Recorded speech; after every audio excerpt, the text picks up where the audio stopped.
मौसम बहुत खराब था। हर तरफ अंधेरा फैला हुआ था, जैसे किसी ने रात को दिन पर हावी कर दिया हो।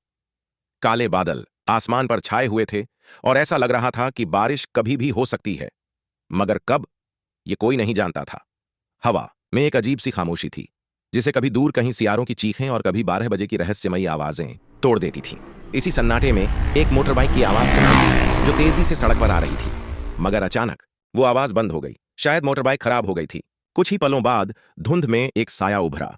एक नौजवान लड़का जिसने जीन्स और जैकेट पहन रखी थी, अपनी बाइक के साथ चलता नजर आया। वो बाइक को धकेलते हुए आगे बढ़ रहा था। उसे शायद अंदाजा भी नहीं था कि वह किस जगह आ पहुंचा है। रास्ते के किनारे एक पुराना बरगद का पेड़ खड़ा था। उसकी जड़ें जमीन से बाहर निकली हुई थीं, जैसे कोई दैत्य जमीन से बाहर निकलने की कोशिश कर रहा हो। इस पेड़ के बारे में मशहूर था कि यहां एक चुड़ैल का बसेरा है, मगर ये सब किस्से कहानियां ही समझी जाती थीं। लड़के को अचानक ऐसा महसूस हुआ जैसे कोई उसके करीब मौजूद हो। ठंडी हवा का एक झोंका आया और पेड़ की शाखें हिलने लगीं। उसने नजरें उठाकर बरगद के साए को देखा और एक पल के लिए उसका दिल धड़कना भूल गया। पेड़ की सबसे ऊंची शाख पर एक धुंधली सी औरत बैठी थी। उसकी आंखें जलते हुए अंगारों की तरह लाल थीं और उसके बाल बिखरे हुए थे, जैसे हवा के साथ उड़ रहे हों।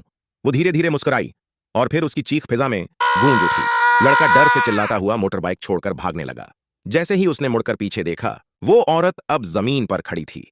उसके अशुद्ध पांव जमीन से कुछ इंच ऊपर हवा में लटक रहे थे। उस रात वो लड़का बेहोश होकर एक किसान के खेत में गिरा मिला। जब उसे होश आया तो वो बस एक ही जुमला बार बार बोल रहा था, वो बरगद के नीचे थी, वो बरगद के नीचे थी। मगर किसी ने उसकी बात पर विश्वास नहीं किया। आज भी जो कोई उस पुरानी सड़क से गुजरता है, उसे ऐसा महसूस होता है जैसे बरगद की शाखाओं में कोई साया हरकत कर रहा हो।